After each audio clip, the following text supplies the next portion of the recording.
the in public recording and live stream. Just to recap where we're at in this process, we've got the item before us. We're in the process of questions to staff. We've taken a public excluded break to just clarify some legal questions that councillors have had, and now we'll just back into public. And if anyone has further questions before we address the matter before it, Councillor Copeland. Thank you, Worship. There's one question, and I'll ask you guys, and you might not know the answer, but I don't know if I would. Are poker machines like financially a good return on investment? And I asked the question because in the previous application, I heard through the grapevine that that's what they were applying for because they needed like the revenue from it. And I find that hard to reconcile given the fact that, well, especially at Luggett, you would turn away the families. There's a playground in the backyard of the pub. So you'd be moving from your target audience, I mean, families, to, I don't know who in Luggett would be there. So if you have got anything you can like say on that, or you don't, that's good. So the trusts that own and operate the machines, they do get significant revenue from every cent that's put into a machine. Out of every cent that is put in, there is a percentage of that cent that is given to the venue. It would depend on how busy the venues are as to how much revenue they do generate, but in some instances it can be adequate enough to cover rent or premises, for example. So yeah, I mean, the information on revenue generation is provided in the reports, annual reports for each of the trusts on their websites. This is a charity, it's correct. And that's what I was about to say. Yeah. Yeah. Yeah. And they legally Thank you. Your questions? Okay, thank you. So I'm going to put this matter to council, and the resolution that we note the confidence report and decline consent to the establishment. Moved Councillor Bartlett, seconded Councillor Brent. Any discussion? I'll put that to the vote. Let's move to the vote. Those in favour of the recommendation to decline the consent, please show. Say aye. Aye. Aye. Against? That is unanimous. Thank you. So I'm advised that we're hoping that we'll have the participants online shortly after 1 o'clock for about half an hour or within that window. So I'm going to suggest that we take a break. We'll adjourn for 20 minutes. We're back at 1:15, and then hopefully we're in a position to carry on with items 4 and 5. So we'll adjourn the meeting and let's have a break. Thank you.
Good. So welcome back everyone after the break. And we're going to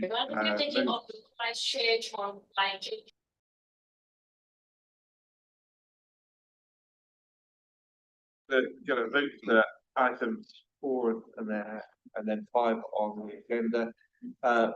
Welcome online, those who have made it, and sorry you weren't able to be here in person, but that's the joys of living where we live.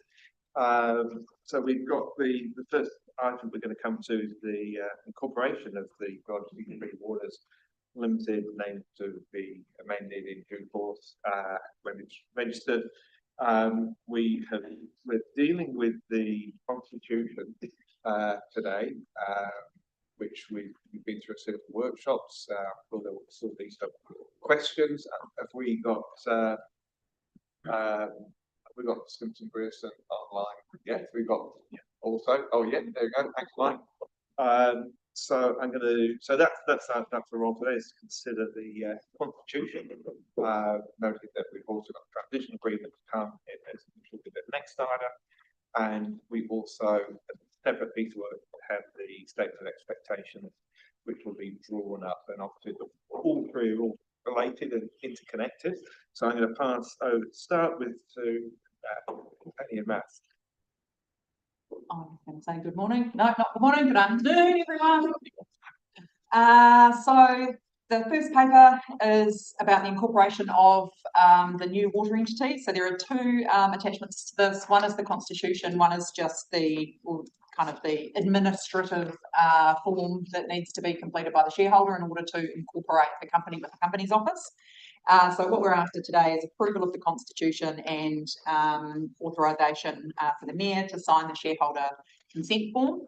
As the Mayor noted, we have had a series of workshops about the constitution, and the constitution that's presented here is reflective of the feedback that we got in the last workshop, in terms of there were a number of matters we discussed in that workshop that we got direction on. They've been updated in the constitution, and so we hope this reflects where we got to at the end of that meeting. So I think, unless you have anything to add, Naz, we'll just hand it to Ed on CCI.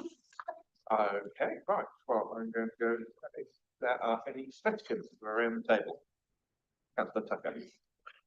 Bit of an obscure, and apologies for asking it. The name.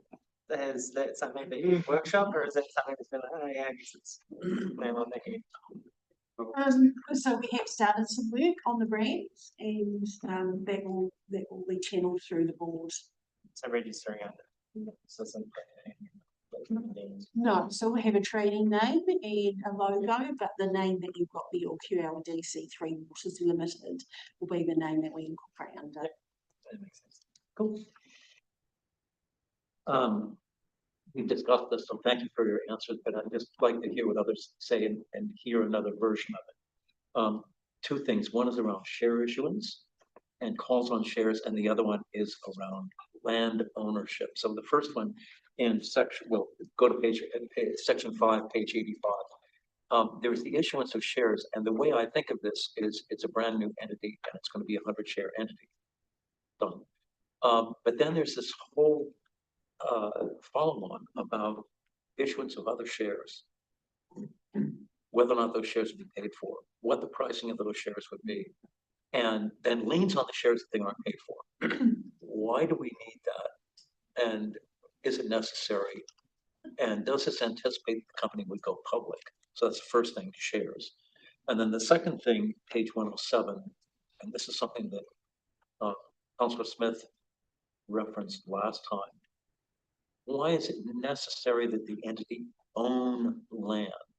I'm very aware that the largest reserve underneath Queenstown has got a 99-year lease on it. Now, admittedly, it's a non-profit entity, it's a snowball, but a 33-year lease with two rights of renewal. So why not just simply lease things to the water entity? Why do they need to own land? Because if they own land, then they can dispose of land. If they dispose of land, then they're in the real estate business.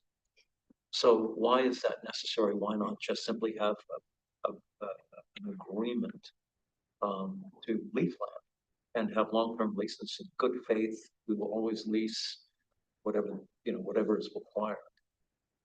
So two things, shares and land ownership. Yeah, so the share one, we can have Mike or Sinead answer, but in terms of going public, that isn't a thing that is allowed for under the Local Government Purposes Act. The only shareholder can be a territorial authority. But I'll let, I don't know which one of them is best placed to answer the general question about shares. Mike has unmuted himself, so we'll go with Mike. Oh, look, I'm happy to defer to Sinead on this question, but these share provisions are standard provisions for constitutions of this nature. As Penny said, this is a wholly owned CCO, so it's not going to become private. The legislation prevents that from happening. It will need to remain in council ownership. And so if that gives some comfort around the provisions that relate to shares, that's hopefully an answer. But Sinead, you may have something further to add on that front. No, agree with everything you're saying, Mike, and probably the only thing I would add is that any change to the share structure of the company is something that would have to be brought back to the shareholder for approval. So, albeit that it's in the constitution, it does not give the board any unilateral rights in relation to changing the shares or the share structure. So just an observation, the statement was made, this is common, so therefore effectively we're cutting and pasting. Why bother? This just leads to confusion. I like things that are clean and simple, and especially with this kind of thing, it can be arbitrage sometime in the future. So why not just make it really simple and just say 100 share entity, anything around that, we will just simply come back and amend the constitution.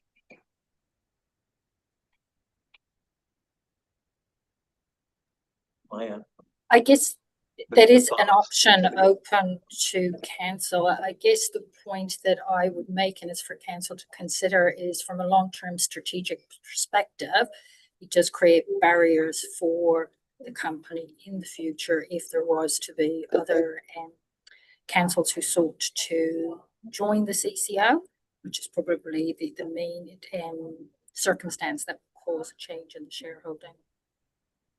And one of the areas in the that's highlighted in the Constitution, I think, yes, and in the Statement of Expectations, is that there may be future exploration of having other water services from other councils come into this CCO or have the CCO merge with another CCO. And so this is protecting well, not protecting, it's enabling the ability for that to happen in the future, understanding that anything any discussions in that space do have to come back through you as the shareholder before any of that happens. The Constitution is just structured in a way to enable that to happen in the future if there was to be another shareholder, which would have to be another territorial authority. So that's the purpose of the clause. Yes. And just chipping on that point, Sinead already made the observation that there would be additional shareholder approvals required before there could be any issue of shares.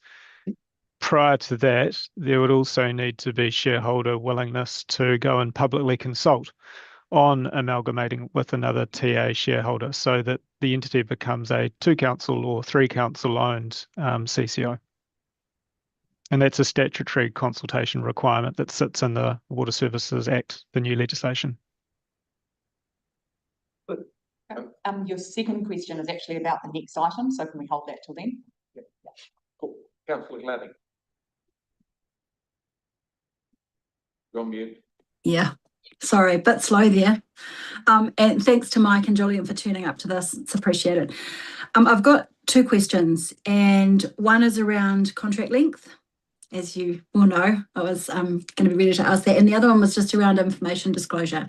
So if I start with contract length, just for a bit of context, the Act allows the water CCO to have the power to enter 50-year contracts, right? That's standard unless we change it.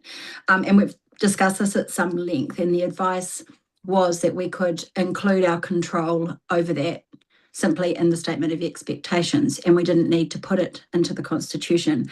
However, Section 228 of the Local Government Water Services Act 2025 states that the SOE statement of expectations must not include any requirements or expectations that relate to the water organisation's exercise of the power under this Act and the power to enter 50-year contract as a power. So that changes. So subsection 3 does not apply if the water organisation's foundation documents, being the Constitution, provide otherwise. So my question, given all that to you, is do you believe we can lawfully add controls around length of contract into the statement of expectations without providing for that in the Constitution? And if that's what you believe, can you please provide me with some sort of a rationale around, why that control, if we just put it into the statement of expectation, why do you think that would stand up under legal challenge if we decided to exercise it? So I'll throw to Mike to answer the question about whether you can do it. I just note that the way that this is structured at the moment and the statement of expectations is reflective of the direction that we got from the workshop, which was that we didn't want to include a limit on contract length in either the statement Thank you, Penny, or the Constitution. So, but I'll hand to Mike now. Sorry, but that was based on advice that we could do that. So if we can lawfully do that, that's one thing. If we can't lawfully do that without it being in without the Constitution providing for it, then the council's positions may change, which is why I'm asking. Yeah, sorry, I just wanted to make clear the direction we thought we took was that the council as a whole did not want to include it in the statement of expectations as a control. Yeah, based on advice. The question. Yeah. Yeah. Yep. All right. Yeah. So thank you. I think coming back to, your key question there really, Nikki, is if you wanted to put something in the statement of expectations that requires the company to either do something or not do something in a very specific way, then yes, 2283 and 4 are going to be engaged, and they would say that the Constitution or the shareholders' agreement for a multi is the right place to put that specific requirement. But where we workshopped this issue last time round was to draw your attention to the role of the Constitution first, then the statement of expectations second, but then also the way in which the significance and engagement policy needs to be brought together. And we talked through the role of the criteria that will determine what is a significant contract or not.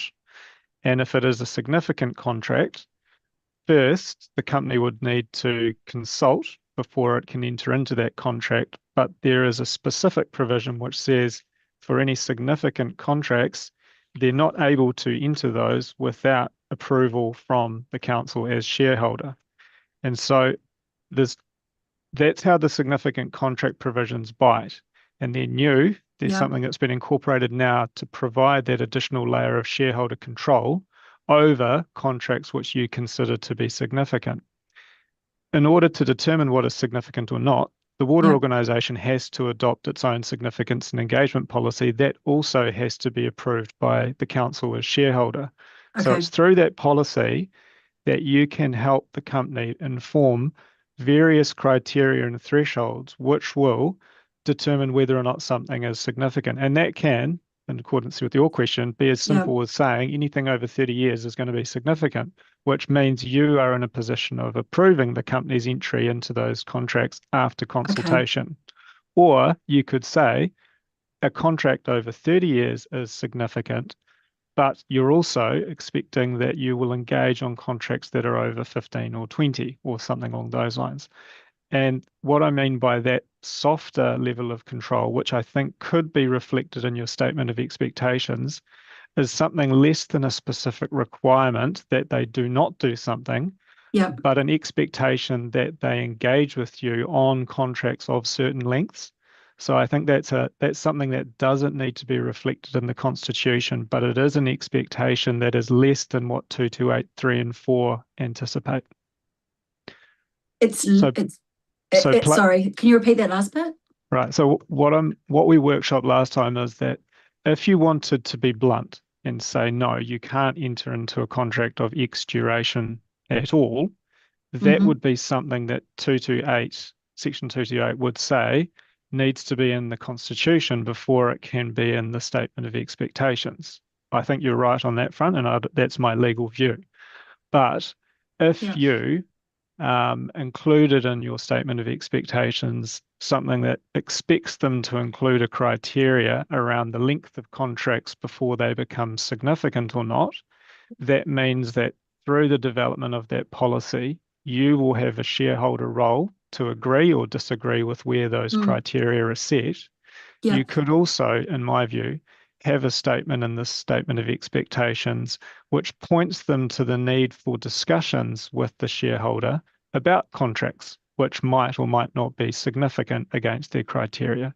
So I'm just sort of playing Okay. this out. I think there are ways in which you can achieve your desired outcome that don't need new terminology included in the Constitution. Yeah, I guess it seems quite complex using the multiple documents. And look, what I was suggesting was using multiple documents as well. But you know, what I was suggesting adding, Mike, and you may have read it or you may not, was adding to Schedule 2 contracts exceeding the duration specified in the significance and engagement policy, which would allow us flexibility, right?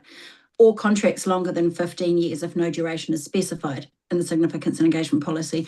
To me, it was just a very simple statement that stays, that doesn't have to be changed and shifted and reconsidered through the significance and engagement policy and the statement of expectations every time they come up. So I'm a little bit uncomfortable with the use of. Yeah, oh, sorry, yeah, that question's over. Question, because I think we're saving that for the debate. You're right. Thanks. Next question is just around if I may. Okay, Around just one more, John. It's just around the information disclosure. So in the at 10.2 of the document, it says that nothing in clause 10 requires the inclusion in any statement of expectations, which is our document, annual report, financial statements or quarterly report required to be produced under this Constitution of any information that may be properly withheld if a request for that information was made under the legoima, essentially. So my concern is that the company into the future has a legitimate reason for withholding stuff from the shareholder. These are public documents, so I understand why you wouldn't want to include some things in those, and that's fine. But I just wondered if we have the ability to include some sort of additional commentary around needing to provide some sort of public excluded addendum to the document that just sets out what the information is and why it was excluded. And whether that's providing the information in full or whether that's describing the information, but it doesn't leave us with a blind spot, because we've had blind spots in the past. So I'm just being cautious here because these are foundational documents and we don't want to explicitly give the company into the future an ironclad reason to withhold things from the shareholder. So I'm going to try and turn that into a question. And what I'm hearing is there a mechanism, you know, if the default is that the company can withhold information under the agreement to us as shareholders, that's I guess the first question that, or based on what Councillor Glanning has suggested, is the case. So it'd be quite good to understand are the company able to do that? And then secondly, if that is the case, do we have a view as to whether even if it was legoima, you know, withheld, we would still want access to that information as a shareholder? So I'm not sure who would speak to well, the second one's a rhetorical question that depends on the answer on the first. So I think that's a question for Mike about whether what Councillor Glanning is saying is a correct interpretation of this clause. Yeah, thank you. So I think that's the question. The question is, does this clause mean that the correct me if I'm wrong, Keith, does this clause mean that the shareholder, the CCO can withhold things from the shareholder? Yeah. The question was really what else could we put in place to ensure that they can't? But yeah, well, both is fine. Yeah. The first part is, does this enable the CCO to withhold things? Well, I think to start with, this clause has been drafted to reflect that these are public documents. And so this provision is recognising that for the public at large, there is no requirement for the company or the council to include material that would otherwise properly be redacted and not made public. There's probably two observations here. I mean, under the Companies Act, the shareholder has additional powers to work with the company to require documentation to be provided, but there's also probably a relationship point there as well, where these queries and issues can be managed direct between shareholder and the board, if that's the case, on certain info. I'm not sure if I know Julian and Sinead are on the call here as well, but I would be reticent about including additional wording here because I think the purpose of this clause is to reflect the public nature of this material rather than anything direct between shareholder and company. Mike, just that's, oh. Sorry, Yeah, Nikki. sure. No, you're fine. I just had a supplementary question, but yeah, go for it. Right. I think I agree with Mike in that there will be things that we don't want to release publicly, but we will need the mechanisms by which we can control that release to the council or the conversations with the council, for sure. I guess the question, thanks for using the word mechanism, because I guess that's what I'm trying to do is put a mechanism in here to ensure that whatever the board, however far into the future, that there is a mechanism that automatically requires that. Because if information is withheld, there's no requirement to actually state that it's withheld or to state why it's withheld in that provision. It just means that it can be withheld, which means that we actually don't know if anything is being withheld. And that's my point. So could we... Okay, yeah, I'm going to... Yep. I'm just going to... I probably have something to say. Okay, Mike. Sorry, Mr. Mayor. I mean, the usual practice would be if public documents are being published and information is being redacted, there will be a reason for that redaction which aligns with the Lagoima grounds for withholding. So that would be the expected approach if redactions were warranted to the annual report for whatever reason. But in terms of the shareholder and its important oversight role of the company, as Julian mentioned, if the shareholder considers it needs to understand information that the company has in order to ensure that it is doing its role in having oversight and keeping the directors accountable, there has to be a process for which that information can be shared. But I think, Nikki, your concern was more about the public, what they would get access to, and I think reference to the... No, it's not. My concern is what we have access to and that there's no mechanism that gives us the ability to see what's been hidden from the public and us by default, because there's nothing that requires the company to provide something. So what I was suggesting was to add to 10.2 to say that if anything is withheld, and it's not being withheld under the Lagoima, I don't think it's that could be withheld under, in those circumstances, putting something in there that says there has to be an addendum to the document, so something that can be a PX. This is, and I'm just asking, is that possible, John? Is the question? I'm sure it is possible. Okay. And I think we've sort of understood that. I've got Councillor Brent and I've also got Councillor Mitchell. So Councillor Brent. Thank you, two questions from me, if I could, mainly probably directed at Mike and Sinead. My reading of the Schedule 2 reserve matters is that the CCO is entitled to borrow funds from a registered New Zealand banking institution without needing shareholder approval. So my first question is that assumption correct? My second question off the back of that question is, if that is correct, is the company prohibited from granting any sort of GSA over itself as security for that borrowing from that registered New Zealand bank? That's my first question, and I have a second question after that.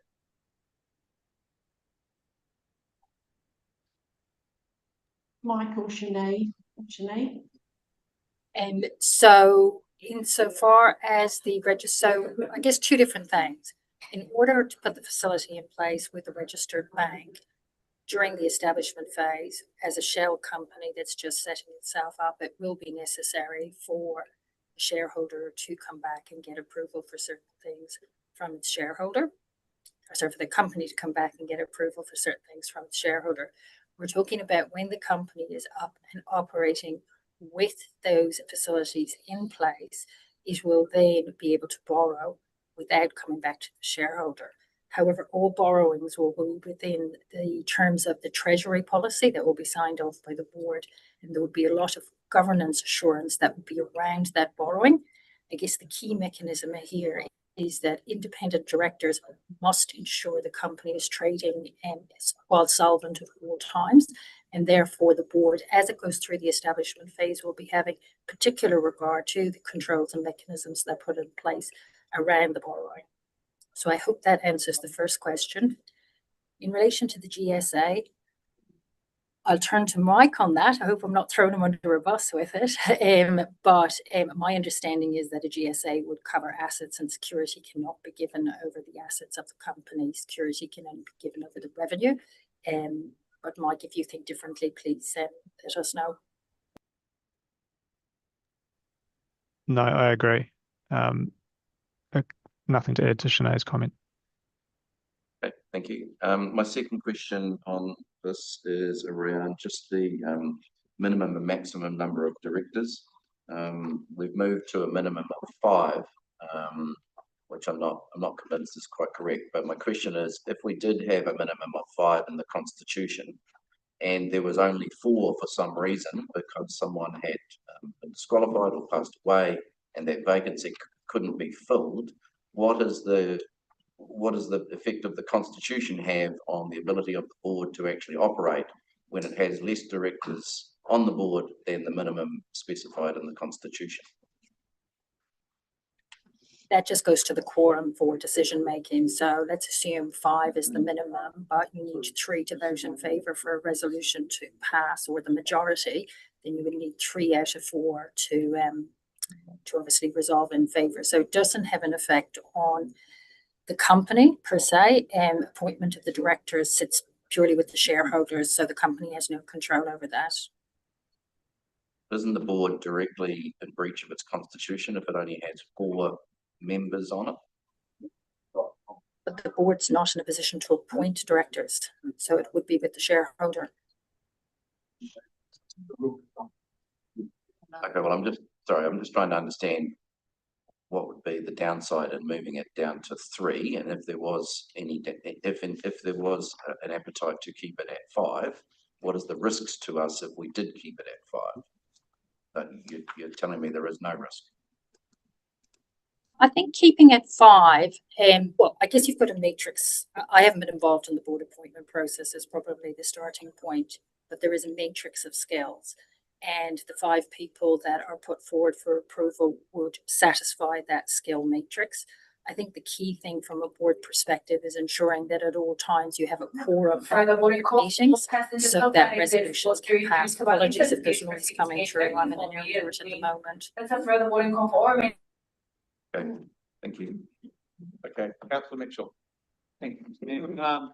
Following on from Councillor Glading's question, although I don't have a track change version of the Constitution in front of me, there were quite a few changes made at the last workshop in relation to the sort of mechanisms that Julian referred to, where there will be conversations, opportunities for get-togethers between the council and the board, and because that was an addition, whereas previously it was more of a focus at executive level of council with the board.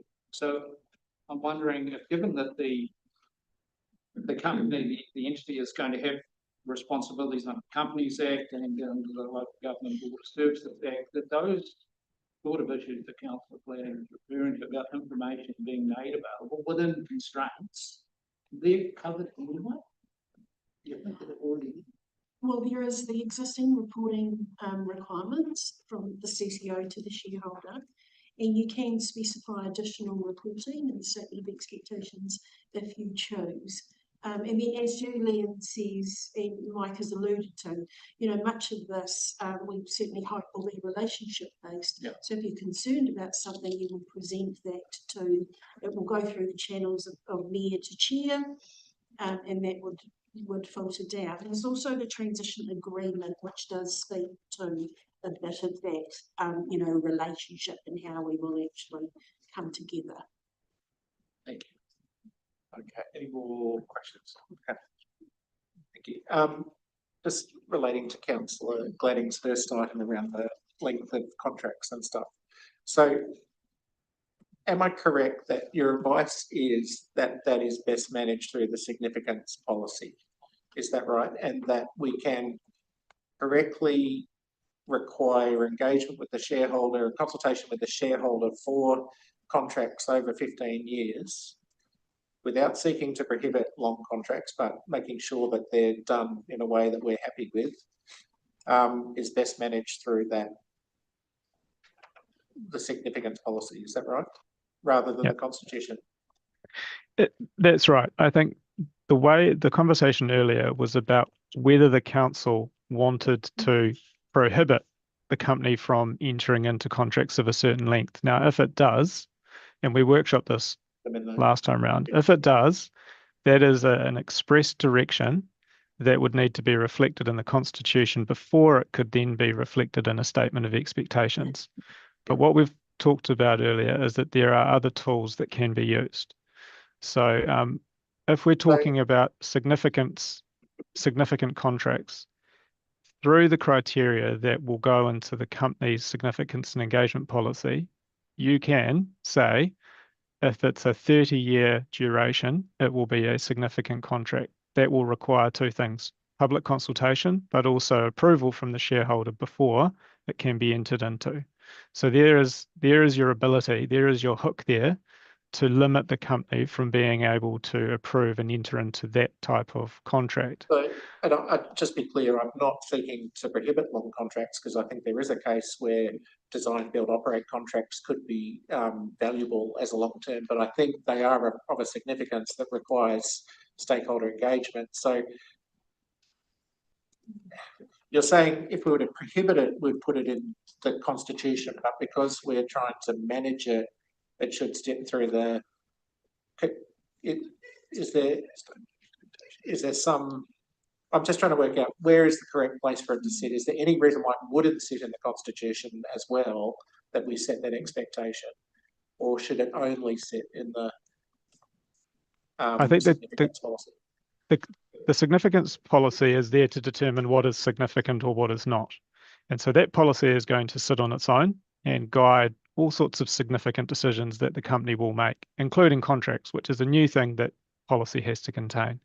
Significance and engagement policy will engage the council as the shareholder where it has a specific approval role in relation to significant contracts. And so while there's been some questions asked about whether that approval needs to be referenced in Schedule 2 of the Constitution, I don't believe it does, because if it is a significant contract, it will have to come to the shareholder and as a result require approval. What your comment or what your point was raising was whether or not there is another engagement expectation that can be set through the significance and engagement policy that would say if the company is considering contracts of a certain length, it should engage with the council first.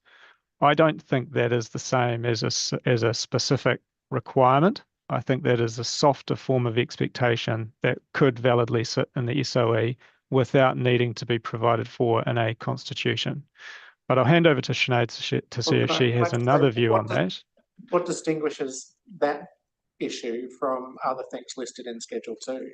Like, why would we? It doesn't seem to be something that's substantially different to things that we still control over, or so to speak. I still can't understand why it wouldn't be or couldn't be listed in Schedule 2. Can I just, so essentially you could put it in any of the places. The reason we haven't in here is because when we workshopped it, the direction we got was to put it in the significance and engagement policy. So if you want to instead put it in the Constitution, it can be put there, but the group had landed on it was most flexible in the significance and engagement policy, because that enabled consultation, approval, discussion without a prohibition, because as you pointed out before, in fact, I think you might have raised it in the workshop, there are some contracts where there may well be value in having a longer contract. So you can put it in either place, but we landed on it being in the significance and engagement policy under the workshop. Okay, I think that is clear now that we have the option to include it in Schedule 2.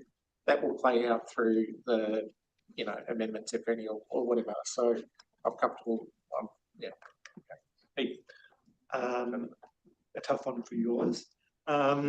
So we're approving the incorporation of the company. Later today, we've got an agenda item about appointing some board members. when you incorporate the company, will all board members be appointed at the same time, or are we just going to appoint Julian and the shareholder on the incorporation? Or is it a young board that it was? They will all be appointed. Thank you. That's why they're being approved today, so we can have it all set up for when we incorporate. Thank you. John, could I just add to the discussion around the length of contracts?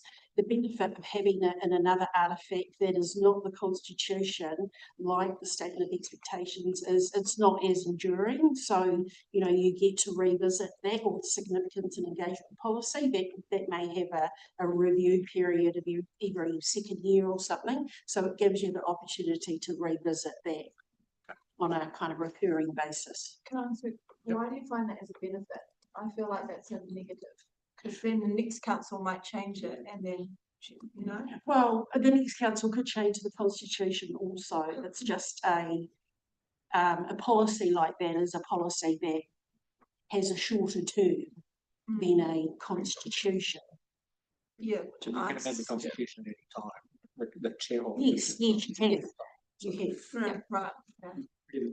Could be like Okay, so we've got a couple of choices. I think that's where the questions, the answers are being put through. Are there any questions on other topics before we move to consider the matter on the table? Okay, so let's go to our agenda and the recommendation for this item is that we note the report, approve the constitution, and authorise me back home. So I'll move that. Somebody to second the item. Thank you, Councillor Bartlett. Councillors, discussion, please.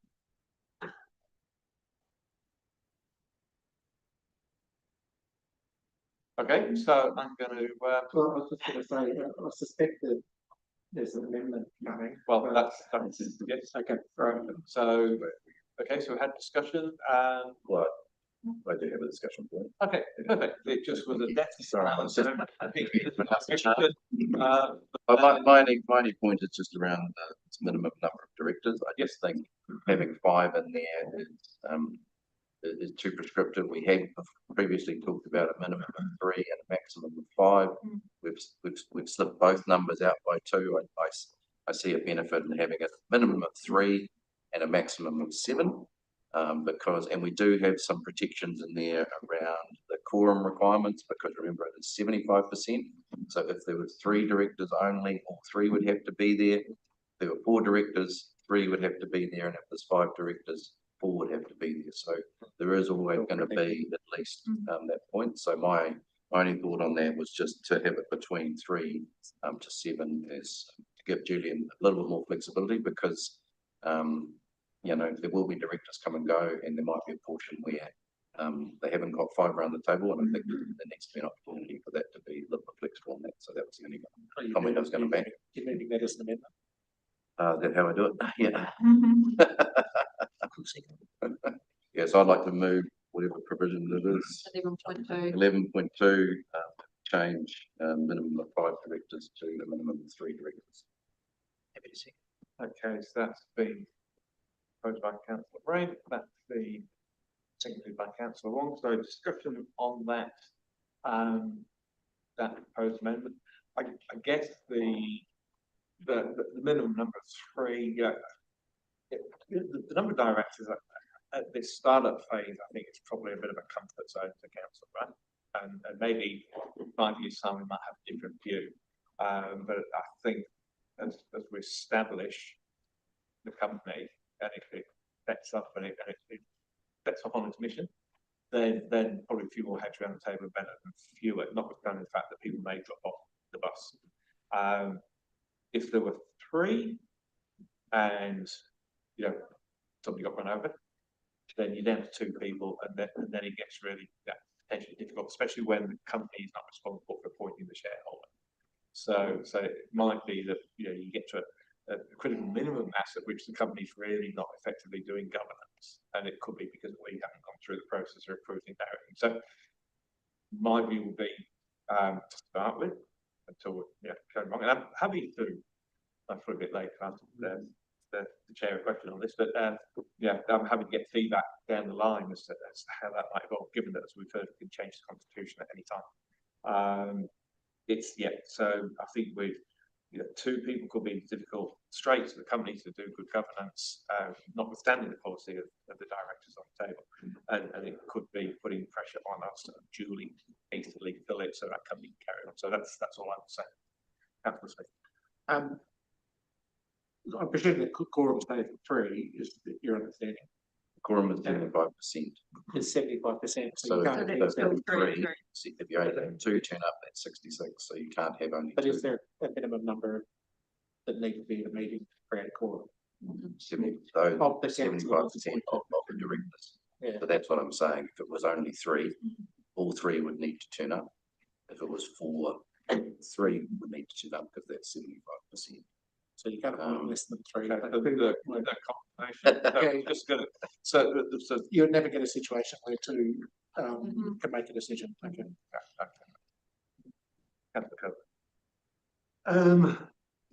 Correct me if I'm wrong here, but so you're saying minimum 5, we could lose one, down to 4, and then we could be in breach of the constitution. But I mean, that could happen at 3 as well.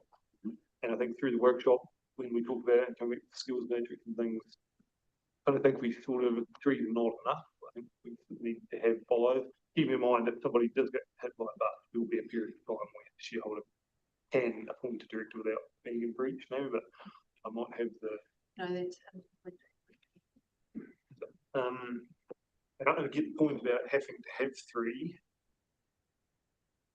Yeah, no, I don't know if you'll like enough to me. Okay. Any more discussion? Yeah, I hear what Steve, Councillor Brett's saying, and I think it's a good risk management measure to have a minimum viable board as well, but the optimum is probably more like 5. To have the diversity around the table necessary to lead this very complex entity in the future in a changing environment. I think we need to have that. But if something does fall over, then to still be able to operate without having to go back to other more extreme measures, I think it's a good cushion to have there, have that minimum. Keeping in mind, it's up to us to appoint directors. Absolutely. So we could appoint that. Yeah. More discussion? I think it seems like I say contingency and support it. Yeah, it's sort of hard to. Yeah, I get the sense, and it's hard to sort of go. My acumen around this stuff isn't the greatest, but anyway that I look at it seems reasonable. So maybe support it. Yeah, I'd support it too. I mean, if I would support something like this, I think because we've said we're aiming for a board of 5, we're only appointing 5. Does leave us a little bit exposed. We're only appointing a minimum number as it's set out, and having a minimum number less than what we settled on is the optimum, and what we're appointing is probably good practice. In my view, whether it's 3 or 4, 3 is like you say, you still have a core of those 3 would need to be there anyway. Yeah. I'll just make a short comment. It's really just giving the hands, I guess, to the chair to really have some flexibility around the board number.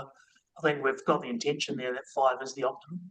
3 is not the goal here. 5 is probably, and we could probably build that into the statement of expectation potentially as well. So, but it just gives a bit of flexibility to that board to be able to still function properly under any environment. Any further comment? Look,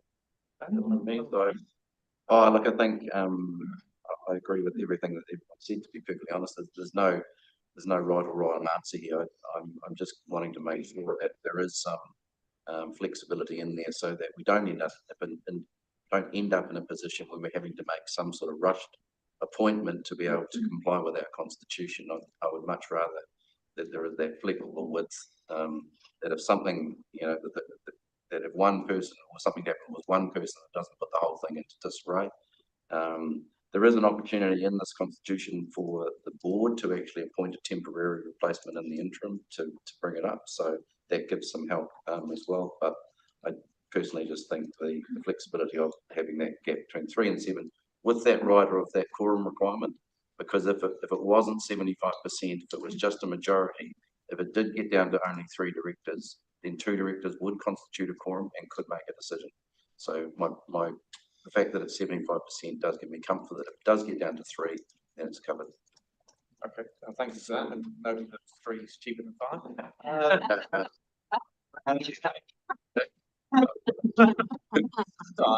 So do I now put the motion? Yeah, no, I'll put the amendment, or propose to amend that constitution so that we amend that before us. I'll put that to the vote. Those in favour, please show. Those against, that is unanimous. So, are there any other topics that we wish to discuss? Councillor Gladdy. Yeah, I would like to put an amendment, and I've thought it through, and sorry, maybe I don't get to talk to it before I put it, I don't know. So there are 2 I'd like to put. One is around the contracts, one is around the provision of information. I'll do the simpler one first. So I'd add to point 3 that we approve it subject to the following amendments. I think we already have one, but so the first one would be add to 10.2. Any information withheld under this clause must be disclosed to shareholders. So that's the first one. And that's just to ensure that we know what to be concerned about. We know when to ask. Otherwise, there is no mechanism. The other one is around contracts. And what I'd like to do is also, as an amendment to point 3, add Sorry, Councillor, I just want to make sure we've got written down the wording of your first one. Yeah, sure. Because we're so if I read that out slowly, could John add that to the screen? Would that be possible? Yeah, no. Oh, right. thanks, Niall. Sorry. Okay, so do you want to read it out slowly? So this would be addition. So approving under point 3, subject to the following changes. The first one is add to 10.2. Any information withheld under this clause must be disclosed to shareholders. I can do it under 3, but actually this is 7. So yeah, so what I guess I'm saying, Niall, is approve the constitution in the form attached to this paper at attachment A, subject to the following amendments. If there's another way you'd like to do that, that's fine. You're suggesting it be included at point 7. That's fine. Add to 10.2 in the constitution, any information withheld. That's correct. Are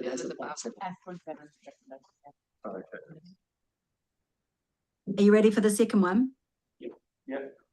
And the other one is add to Schedule 2, contracts exceeding the duration specified in the significance and engagement policy, or contracts longer than 15 years if no duration is specified in the significance and engagement policy. Okay, so slow down, please. Yep, sure. Okay, do you want to start from the top? Add to Schedule 2 contracts exceeding in the significance and engagement policy, or You mean wait for okay, so you're on track now, or contracts longer than 15 years if no duration is specified in the significance and engagement policy. And what that does is give us a backstop in the Constitution. It also enables us to have power via the statement of expectations, which we wouldn't have otherwise. So we have 3 control mechanisms: significance and engagement policy, statement of expectations, and a backstop in the Constitution that can be overridden in either of the other documents to enable flexibility. Okay, thank you. Well, let's just see if there's anyone who would like to second that proposed amendment. Councillor King, you can second both of those, or second that? Because they're down to 7 and 8. Yeah, sure. Yes, so Can I speak to that, John, just quickly? I think we've heard. You think you've? Yeah, that's great. I just want to add that the Schedule 2 thing is not about prohibition. it's a list of matters that the shareholders retain control over. So this isn't about prohibiting anything. I completely understand that longer contracts may want to be entered into. This just provides a backstop, and we can, through either of those other documents, enable long contracts. We can provide conditions to our approval of other contracts. It's just a safeguard for the community's assets into the future. Thank you. Any discussion? Councillor Tucker.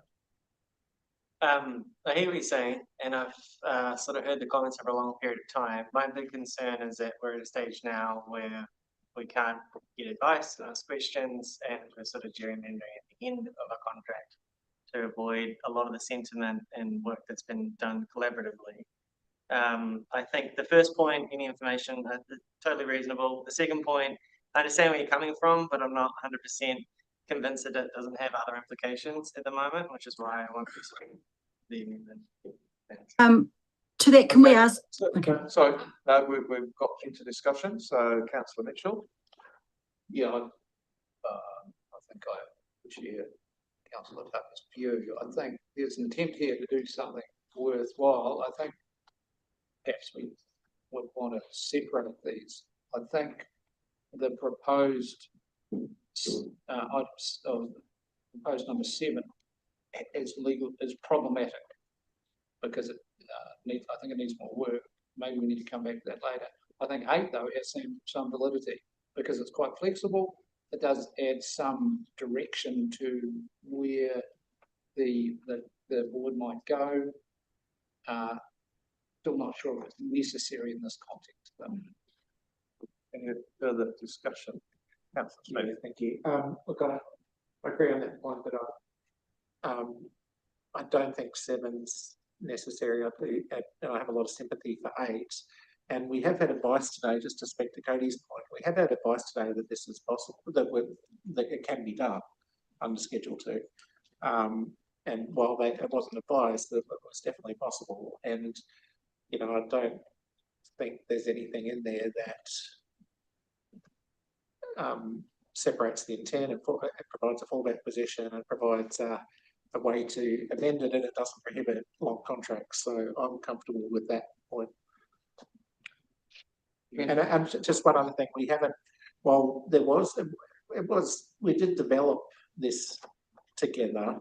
There wasn't consensus or agreement on all these points through the process. So we were never in a position where everyone agreed that this was in its final state. And obviously there were, there were questions remaining for some. So I'll make that one. Okay. Any more? Yeah, Councillor. That's a really quick comment, I think. I think we've had really good discussion on this today, and just the flavour of the discussion we had was sort of like, please don't change your constitution, please don't change it, please don't change it. Whereas I genuinely don't actually see the harm in having any of this in there. Like, we can always change it later. Like, having it in there, I don't think takes anything away from us. So I'm probably happy to support. Any more contributions? Councillor Brand, Councillor Bartlett? Thank you, Mr. Mayor. Yeah, I'm to go slightly the other way. And I agree with what Maz is saying around the fact that the statement of expectations and the significant engagement policy are going to be more of a working document that we look at, you know, on a year-on-year, 3-year, whatever the process is, basis. And that seems to me to be where this type of issue should be front and centre for us. The Constitution, when you think about it, is really a bottom of the drawer backstop agreement that I wouldn't think we would dig this Constitution out very often at all, whereas we will dig out the significant engagement policy and the statement expectations in quite a long, a number of times. So I would prefer that we put the work, especially this particular issue around contracts of longer duration. I'm not convinced 15 years is appropriate to be putting in there in the first place, because we haven't had enough discussion and work on that themselves. I would prefer that conversation sits in the statement of expectations and the significant engagement policy rather than bolt holding it into our constitution at the start. Well, I'm thinking along the same lines. I mean, to me, I saw more value in number 7 rather than 8, but also number 8 I find a little bit confusing. mentions contracts exceeding the duration specified in the significant engagement policy, or if they're specified in that policy, will be consulted on under that policy. It seems to be doubling up on the contract. But I think the advice we've had today has been very clear that these other documents are the place to consider those longer duration contracts. Any more discussion? Yeah, and I think just further to Councillor Bartlett's point, if there is a significant engagement policy that specifies the term, that's where that lands. I think if you're looking at the backstop, point A would be you would actually just say contract longer than 15 years if no duration is specified, because that is your backstop. You know, if you wanted a backstop, noting that we can put stuff in a significance and engagement policy, but we may not. So we may not have done that for whatever reason. So is there a backstop that sits in the Constitution? I would see no harm in having the second half of the sentence, but not my role to propose amendment to an amendment that feeds exactly as discussed. So what I'm taking away from the discussion is that all of this is possible, and I think it depends on where the level of comfort lies around this table as to where some of that sits. Is it rigid, permanent forever until we change it, so it's not rigid, permanent forever, or is it in something else which is potentially more of a living document?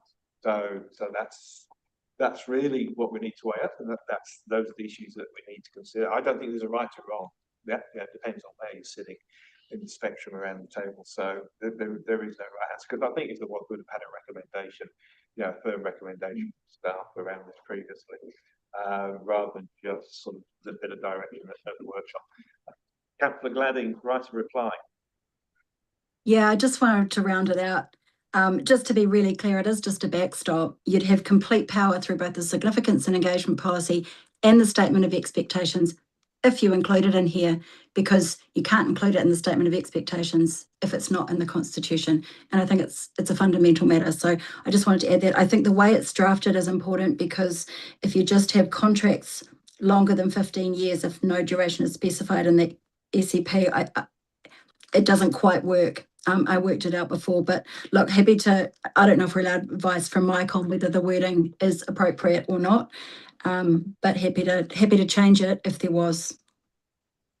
Okay, well, I think let's just see how we go. I think we'll take these proposed amendments in parts. So we've had a move and second of both of these. So put the proposed amendment number 7.7 to the vote. Those in favour of the information provision, please show.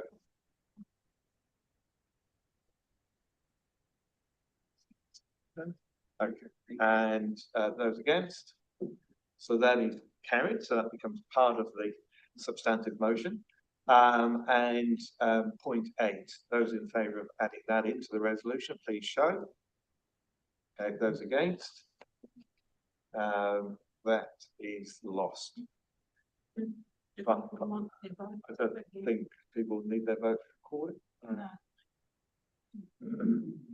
Okay, so we have an amended motion before us with points 6 and 7 added. Is there any further discussion before we put back to the vote?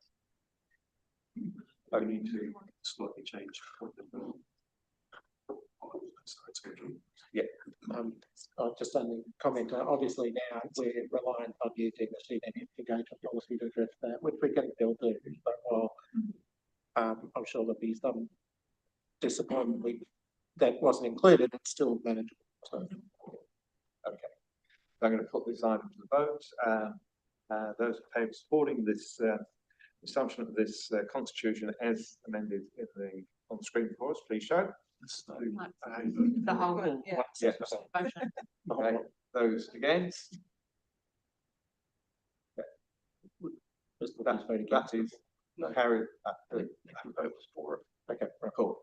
Thank you very much. That is approved. Thank you. So we'll move on to the next item, which is the transitional agreement, which was recently workshopped. And it covers the period between where we are once we have a board up and running to between then and the 3rd of July 2027 launch date, day zero. This is covering how services share, migrate, as we discussed previously, the principal, and I believe there's been some work done on that, and that's what we have before us. Anything you would like to add to what we've already got? No. So,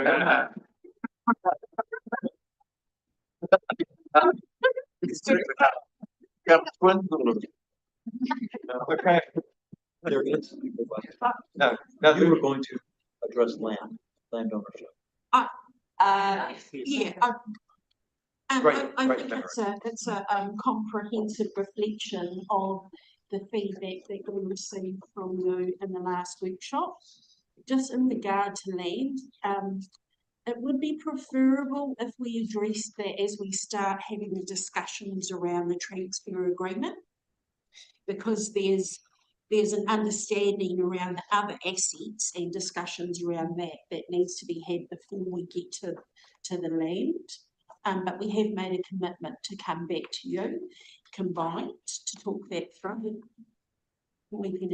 Yeah, so this isn't saying, this isn't a commitment to land transfer. It's indicating that land is likely to transfer because that is just a general expectation of this process. However, what it provides for, which is what we added after the last workshop, is to come back to you with the policy about how that will be determined. And I would imagine that in that workshop, we'll have the discussion about under what circumstances would we transfer the land versus lease the land versus et cetera, because there is a range of implications and expectations around land transfer.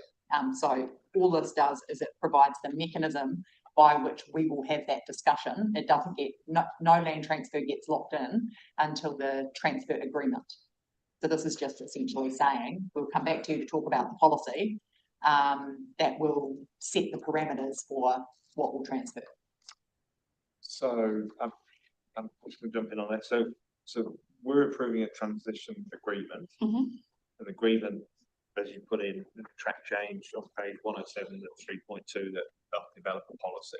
Sure. Where does that policy sit? So what gives that policy authority in the scope of this agreement? Is there a particular part in the transfer agreement that talks about there will be policies in this piece, or is it just the fact that there will be a policy? So I think it's a transitional piece of work to help us get to the transfer agreement, and then it's not an enduring policy. Right. So transit, yeah. So not the transfer agreement. Yeah. So it's agreement. Apologies. Yeah. And there'll be some anchors and principles that you will all agree that we apply when you're deciding, okay, what does move across and what doesn't. Yeah. Okay, I would just like to make sure that we don't forget about this and that we do address land transfer or the lack of land transfer. My personal view would be we will enable everything we possibly can to make the CCO succeed. However, transfer of land as opposed to long-term lease, mega long-term lease, centuries long-term lease are two different things. And transferring land and title is entirely different. And if this wasn't Queenstown, it might not be such a big deal. But land here is very political, nuclear. And so my personal view, and I'm happy to take advice on this, and I could be proven wrong, is to take out the verb transfer throughout that section 3.2. Just as a heads up. Thank you. I don't want to derail. Can I ask a dumb question before I come back to the table? Does transfer mean legally transfer, or does it mean enable use? Does it mean lease? Does it mean license? Well, I think these are the things that we need to work through as part of that whole that process, because it could be it could just be transfer management. It could be transfer management, right? So it might not be transferring ownership. So I think, and I think if we have that discussion when that policy is that I think will answer or address some of Councillor Ballard's concern. Just a question for Q, I think. So are you talking about purely only the transfer of QLDC owned land to the CCO, or are you talking about the CCO owning any land? Either. I thought that, I'm afraid that I'm going to give you a knee-jerk reaction that may be wrong, but something tells me that, especially given the nature of land in Queenstown, that being in the real estate business leads to unintended consequences. And we can point to lots of things like that, like the airport. And I think especially in the setup phase of this, that long-term leases, anything that will enable the success of the entity, we should do, except for putting them in the real, potentially 20 years down the line in the real estate business. So it's the ownership versus control of management. Well, and the needed landholder, the expectation would be QLDC would buy the land, at least it. If they need land holding, then we would have a discussion.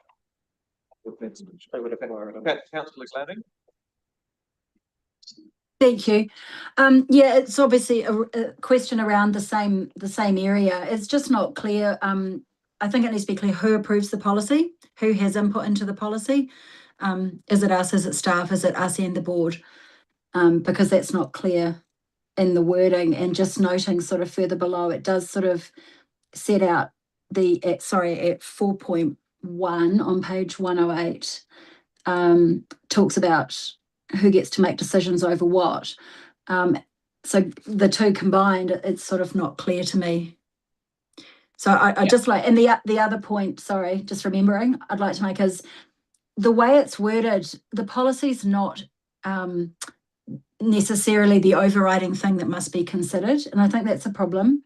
In determining the parcels of land that will transfer all respective rights over parcels of land, the parties will be guided by that policy and the following principles. And so there's discretion for staff or whoever's making those decisions about land transfer to sort of favour the policy or the principles. So I think it needs to be the the policy that is determined by us, and that staff can't just revert to the principles. So the intent here is that it's the policy and the principles, not yes, what. I know. And they won't be at odds with each other, but you approve all of the transfers as well as you will be involved. The policy will be set with you as well. Yes, I know. I realise that, but having staff work through things, it just means that potentially some of the emphasis that's in the policy might be overridden by the principles. There's no sort of understanding here about which will be given most weight. They won't necessarily be the same. So I just have some concerns around that. Okay, I mean, my observation is that this is going to be an agreement that's valid for a year. And we're going to have to get on with it pretty quickly. Yes. So some of this stuff is going to have to happen sooner rather than later. Sorry, councillors, because we'll have to run through some of this policy. I mean, the transfer agreement is between the parties. The parties is QLDC. I'm assuming it's not QLDC has delegated to somebody that's not full council. I'd like to, I guess, make clear my expectations that when we do approve the transfer agreement, everything that goes with that. That is a council level. Okay, cool. Just being clear on that. Okay, thank you. Oh, look, I was just going to reinforce that point. There is no transfer of land without. Well, firstly, there'll be a decision around agreement to a policy that relates to transfer of land, and then there'll be subsequent decisions around a schedule of land to be transferred and under what conditions. Correct? Yes. Okay. Cool. A couple of things. Say I'm happy with that. As you said, it enables a conversation to happen and the transfer agreement to be formulated for future decisions. That's good. And the other thing I was going to add was to see how you've added the word act and after all the LGWSs. Thank you very much. Okay. Any further questions? Yeah. Nikki, you got a question? Sorry, I just didn't get a clear answer to the question that I asked, probably because I missed it. But so we will approve that policy, no one else? Yes. And what you'll decide though is whether that's a big P policy and we need to go to the meeting to approve it, or if it's just a set of it's a policy that you give us direction on. But no, that's my point. That's my point. My understanding of the policy was that it was going to be a joint policy between the CCO board and elected members. Sorry. So this is why I've asked the question, is because it's not clear, and we need to be very clear in the transition agreement who is agreeing the policy. Yeah, so I mean, as far as I'm concerned, it's QLDC land, and we should be, it's a major decision, so we should be hearing from the board, but I think the policy needs to be ours, but open to hearing other things. But I'd like whatever we land on to be cemented in here, and I do think it needs to be a policy that comes to the table, not we give direction. It's a policy, and it matters because it's land transfer. I think we need to be quite careful here, because making generic statements in relation to land transfer isn't probably the best approach. What I would suggest is what is intended. Each parcel of land that is needed for water services identified, appropriate due diligence is done on that specific parcel of land. The board is given the opportunity to understand what constitutes a critical asset from its perspective. It has taken on the responsibility for delivery of water services, and it gets the opportunity to sit down and think about what it requires to ensure it's got tenure to the land, to ensure access, to be able to deliver that service. So I guess what I would suggest is the land policy, how things transfer, is formulated at a time when all of that work has been undertaken, and the board is aware of where the land is, what the land is, and what the options are. Similar with the CCO, with the council. I think just having relevant parcels of land that are spoken to rather than generic statements might be more helpful. I'm not sure what that meant. Sorry. I think it was do it on a case by case, parcel by parcel basis down the track.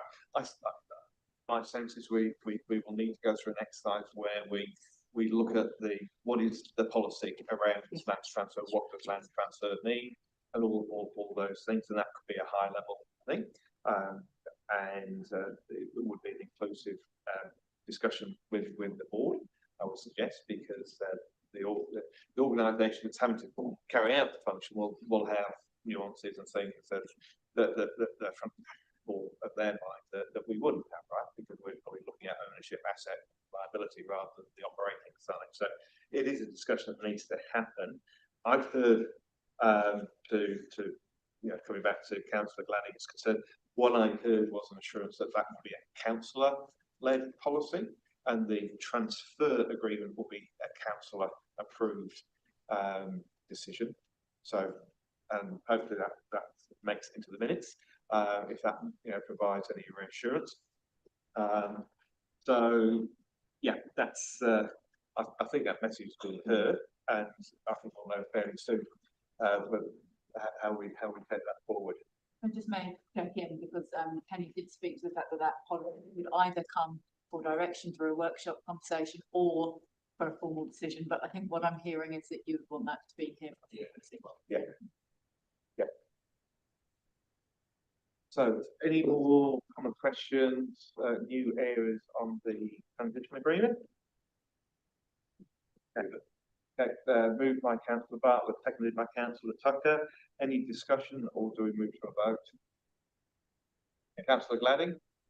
I've just got a proposal to sort of cement that it will be council that agrees the policy. In 3.2, it says that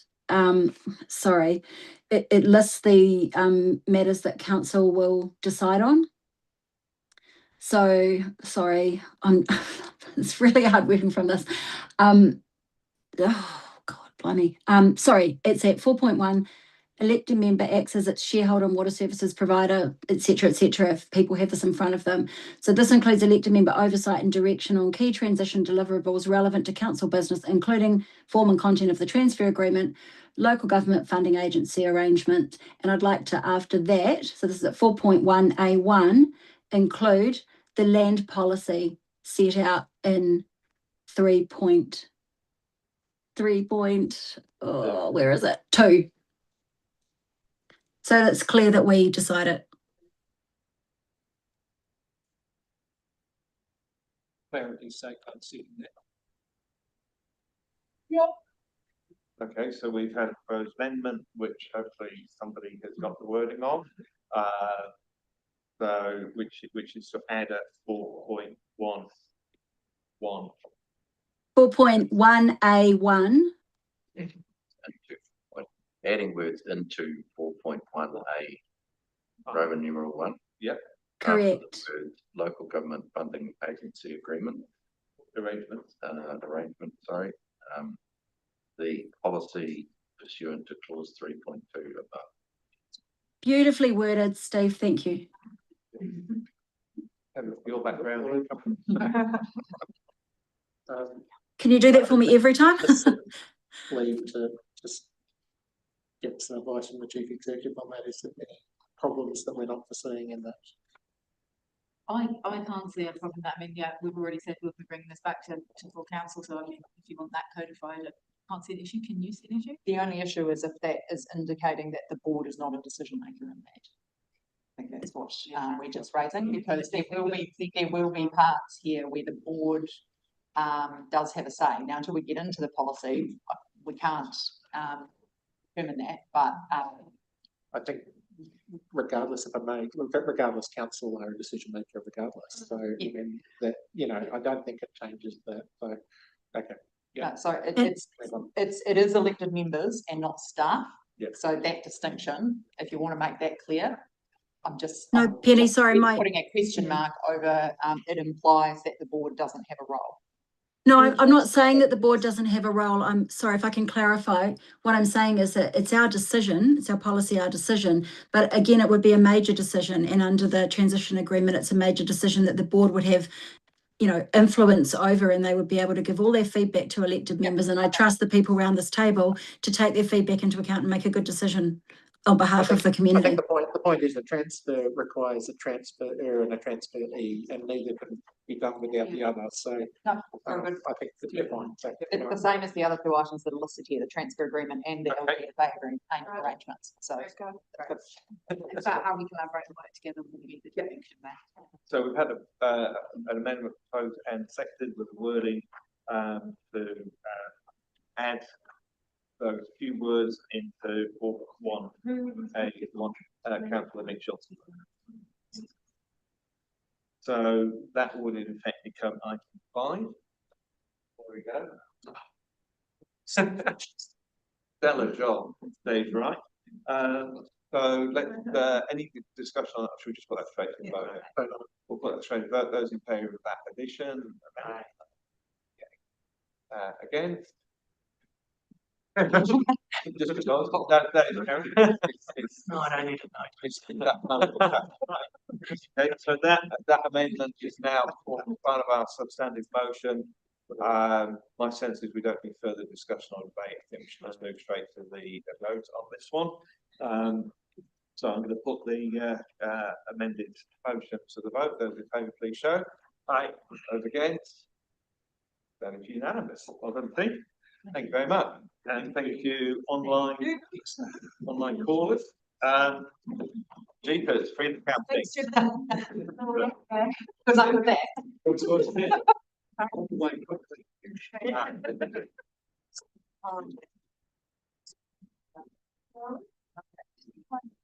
Okay. Gonna have a quick reorganising. We'll run through the food balance. Get good. What was my time? Just 20? Yeah. It's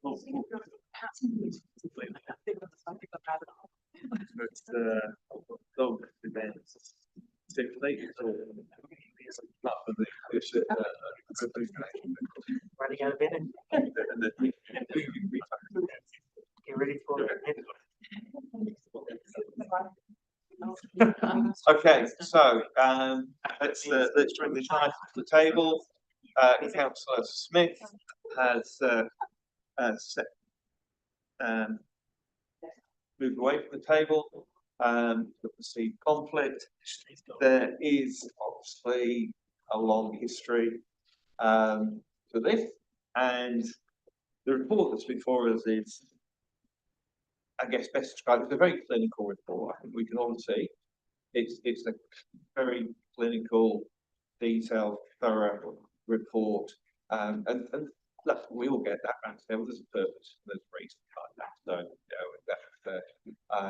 and sort of in bringing a report to this council table, I know it's been a journey for staff as to whether you actually bring a recommendation at all. So, I know in the background is there an option? Should there be an option? Should it be just down to us? So, I understand we have a recommendation before us, but I also understand that we have a recommendation for us. So, and that's the process we're in. So, I don't think anyone around this table should see what's in the recommendation as representing a view of individuals or anything. It's an organisational position, and it's for us to respond to. And there's what's here.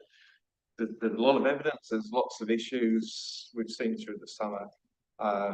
There's a whole legal construct and constraint, and I guess our job is to be hand on heart what's working, what's not, and if it's not working, how do we deal with that? And that's part of the discussion we're going to have now. And there's risks with doing nothing. There's risks with doing something, right? And that's what we're here for, to set that direction. And I guess before I pass over to staff, I think the only other thing I'm going to put out on the table in relation to all of this, as we think about solutions to the freedom camping problem, is the happy news that we've been offered some government money through the IBL for toilets around the district, subject to us chipping in a little bit of our own. And I think potentially that offers an avenue if we are looking for alternative solutions that work better than what we've got now.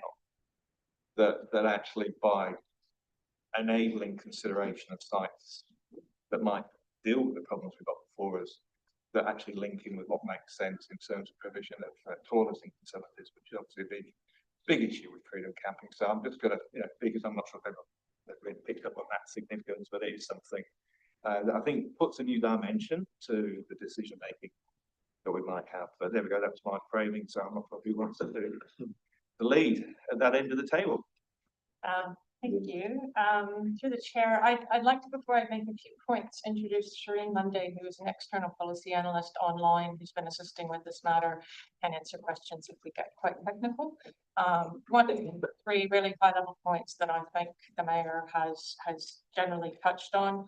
The first is around how we are all aware that it is challenging as between the Act and community sentiment and the legal requirements, that no one is going to be perfectly happy with a bylaw. The second is in being really clear about where in this process we're at right now and what this report is about.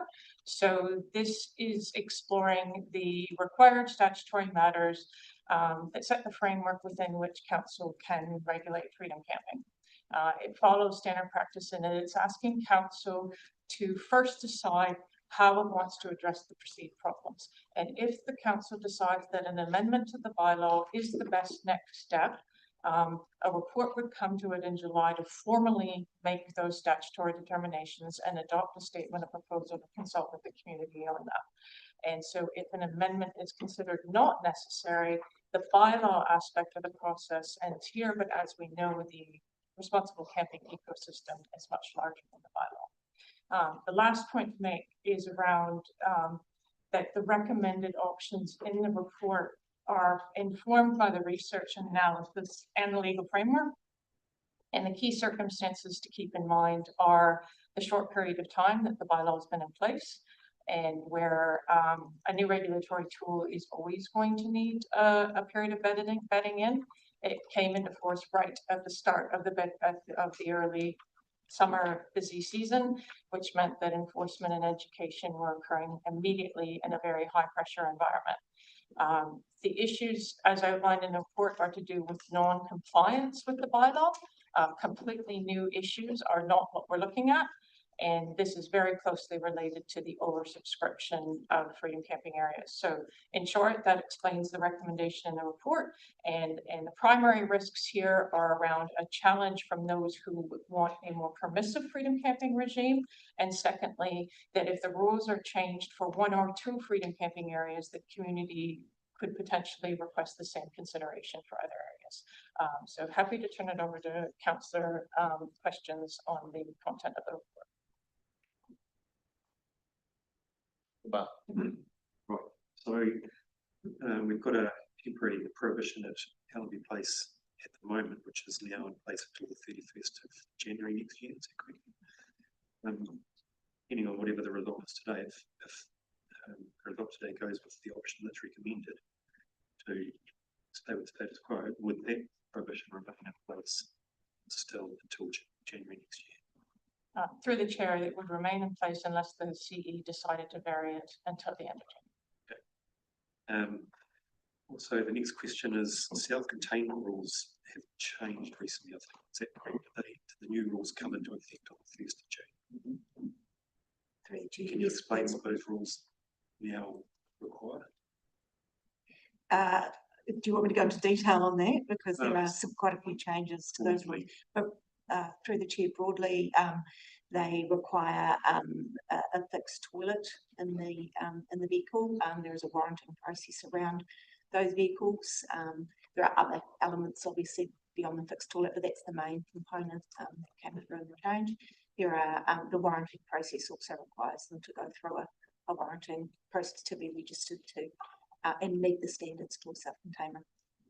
So those fixed toilets, they have to be usable while all bedding is in place, is that correct? Correct. And is that likely to, can we get some advice from Gary? Yeah, I think that it does not apply to be fixed in place while the vehicle's down. It has to be fixed in place. Right, okay. Do those new rules rule out some of the types of camper vans we're seeing in the district that are less able to have fixed in place toilets, or are they getting around that somehow? We have received some advice from the warranting agency that some vehicle, they don't look at the type of vehicle when they're warranting. So we are aware that there may be some vehicles that appear not to meet a standard, but according to the warranting agent, they do. Okay. And the other thing is, ironically, we've just passed an annual plan that removes the funding for the Freedom Camping Ambassador program. But we did talk about increasing monitoring and enforcement for the summer coming, I guess, at least. And there's some scope to increase that monitoring and enforcement because it tends to cover its own costs. So is there still the ability to increase monitoring and enforcement over the coming summer? Yeah, it depends on the level of non-compliance that was there. Really, we have the ability to scale up and down, depending on the need. And focus on hotspot areas if required. Yeah. Very good. Thank you. Through you, Chair, just picking up on that point, post the deliberations, we have been working with Carrie and the team around how we transact and what we just covered.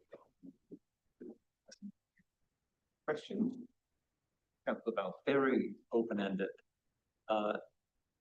What do you handicap a judicial review if you look at all of our decisions in the decision tree? We do nothing. We increase enforcement. We take away the January 31st prohibition. What I'm trying to figure out is, in any one of the choices in front of us, are we probably going to get a judicial review? I'm going to interrupt that because I don't think we have legal at the table. Understood. And if we were going to have that discussion, we wouldn't be doing it in public. It's a good question, but I don't think it's a question for the public.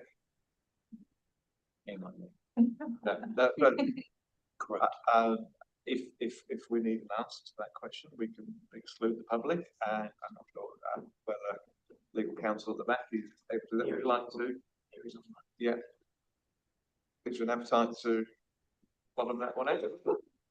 Okay, I'm going to resolve that we exclude the public, so that we can take some legal advice, which is privileged counsel information. So I'll put that motion. Is there somebody to second that motion? Yeah, seconded. Yeah, all in favour of moving it public excluded?